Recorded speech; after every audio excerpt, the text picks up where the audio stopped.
The crowd outside the Fresh Mart supermarket stood frozen like statues. A glossy black Bentley had just screeched to a stop right at the curb, standing out in an almost surreal way amid the dusty parking lot of a suburban Boston shopping plaza. This was Dorchester, a neighborhood where luxury cars like this rarely ever appeared.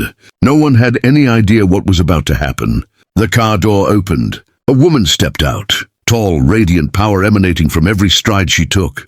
She wore an elegant cream-colored jumpsuit. Her red-soled Louboutin heels struck the asphalt with sharp, deliberate clicks. Her glossy brown hair was neatly tied up. Diamond earrings shimmered beneath the afternoon sun. A Cartier watch caught the light, flashing so brightly that several people had to raise their hands to shield their eyes. It was Margaret Ellington in Boston. Everyone knew her. In fact, all of America did. The tech billionaire, founder of Vidian Labs, cover star of Forbes, Fortune, and Wired, one of the most powerful women in the United States. The woman every mother wished her daughter would become. The woman business leaders dreamed of having even 5 minutes of conversation with. But today, Margaret wasn't here for a meeting, not for an interview, not to buy a bottle of premium wine.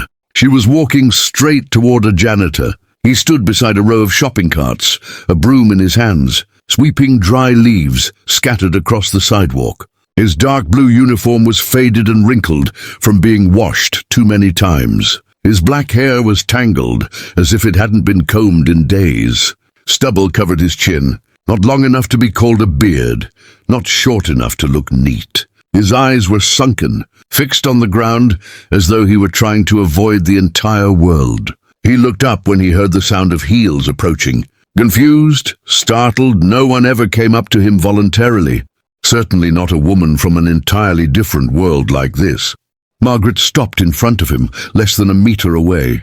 She smiled softly, warmly, and with a sincerity that felt almost unreal. "My name is Margaret," she said. The man blinked several times, as if he needed to confirm this wasn't a hallucination. "Rowan," he replied, his voice rusty from disuse. "Rowan Becker." Then, before anyone had time to breathe, she said something no one could have imagined. "I've been watching you," Margaret said, her voice gentle but firm. "For the past 3 weeks, I've come here almost every day.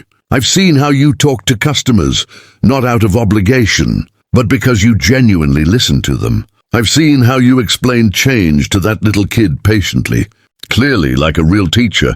I've heard you discussing data, business, optimization, algorithms with the warehouse manager, as if you'd lived in that world your entire life." Her heart was pounding so fast she could hear it herself. "I don't know who you are, where you come from, or what brought you here, but I believe, truly believe, that you don't belong here sweeping leaves." Rowan's knuckles turned white around the broom handle. A flicker of something, pain, shame, defiance, passed behind his eyes before the familiar veil of resignation settled back over them. "With all due respect, Miss Ellington," he said, his voice low, "you don't know me." "You're right," she conceded, not breaking her gaze. "I don't, but I know potential when I see it. I've built my career on recognizing it, and what I've seen in you, Rowan Becker, isn't just potential. It's mastery, hidden in plain sight." She took a half step closer, her voice dropping, meant only for him amidst the stunned, silent audience. "Last Tuesday, you helped an elderly man calculate the unit price per ounce on 3 different brands of olive oil because his eyes were too poor to read the fine print. You didn't just point, you taught him the method. On Thursday, you heard the assistant manager complaining about delivery route inefficiencies, and you sketched a better logistical model on a napkin during your break. The napkin was thrown away, but I saw it. I have it." Rowan's breath hitched. He looked at her, truly looked at her for the first time. The carefully constructed walls around him showed a hairline fracture. "Why?" was all he could muster. "Why would you care?" "Because the world is drowning in noise and starving for genuine insight," Margaret said, her passion cutting through the crisp autumn air. "Because my company, Vidian Labs, is at a crossroads, and we need thinkers, not just yes-men. We need people who understand systems from the ground up, literally. I have a team of Ivy League graduates who can give me 100 complex algorithms, but not one of them could explain the concept of true value to a confused child, or see the supply chain logic in a stack of shopping carts. She reached into the slim leather folder she carried. This is a 6-month contract with Vidian. Title, Special Strategic Consultant. It comes with a salary that will allow you to never wear a uniform like this again unless you want to. It includes a signing bonus, payable today to clear any debts, to buy a new suit to simply breathe. She held it out. The papers seemed to glow in the sunlight. The crowd collectively leaned in. Phones now openly recording, the spell of silence broken by frantic whispering. Rowan stared at the contract, then at his own worn hands, grimy from work. He thought of the crushing weight of his failures, the shame that had driven him to this anonymity, the belief that his mind and his past were now irrelevant. He saw not pity in Margaret's eyes, but a fierce, unwavering respect. It was that respect that undid him. Slowly, he leaned his broom against the cart corral, a simple action that felt profoundly monumental. He wiped his hands on his trousers, a futile but symbolic gesture, and accepted the folder. He didn't open it. "You don't even know what I did," he said, his voice thick with emotion. "You don't know why I'm here." "I know what I've seen you do here now," Margaret replied. "And everyone deserves a chance to redefine their why. Your past is your business. Your future," she said, gesturing to the contract, "could be our collaboration." A smile, tentative and real, touched Rowan's lips for the first time in years. Margaret returned it, a flash of triumph in her eyes that wasn't about winning a deal, but about restoring a spark. "The car is waiting," she said softly. "We can go to my office, talk, and you can read every line of that in peace. Or if you prefer, we can get a coffee first." Rowan Becker, the janitor, looked around at the faces of the crowd, the disbelief, the awe, the sudden, dawning hope in some of their eyes as they witnessed a miracle in a parking lot. He straightened his shoulders, standing taller than he had in a very long time. "Coffee?" he said. "Coffee would be good."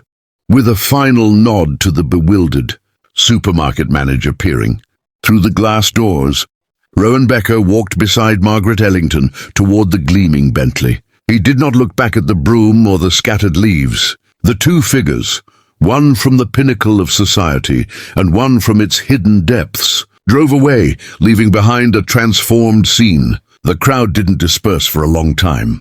They talked animatedly, replaying what they'd witnessed, seeing their own mundane surroundings with new eyes. The story of the billionaire and the janitor spread through Dorchester like wildfire, then through Boston, and soon, across the internet, it became a modern parable about visibility, dignity, and the unrecognized genius that walks among us. At Vidian Labs, Rowan's integration was not without its challenges, but his ground-level insights, combined with his once again honed, analytical mind, formerly used to build and then lose a fortune in a different tech sphere, proved revolutionary.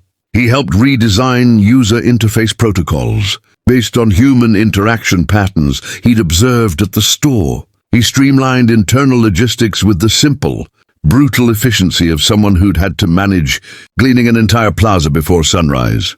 The 6-month contract turned into a permanent executive position. Margaret Ellington had not just given a man a job, she had reignited a life, and in doing so, she reminded everyone that kindness is not merely a soft virtue, but a powerful lens. It is the act of truly seeing someone, of looking beyond the uniform, the title, the past, and recognizing the inherent story and value within. True stories of human connection and potential are everywhere, waiting to be witnessed. They unfold not only in grand boardrooms, but in grocery store parking lots, reminding us that every person has a narrative worth acknowledging, and that a single act of profound attention can change a life forever.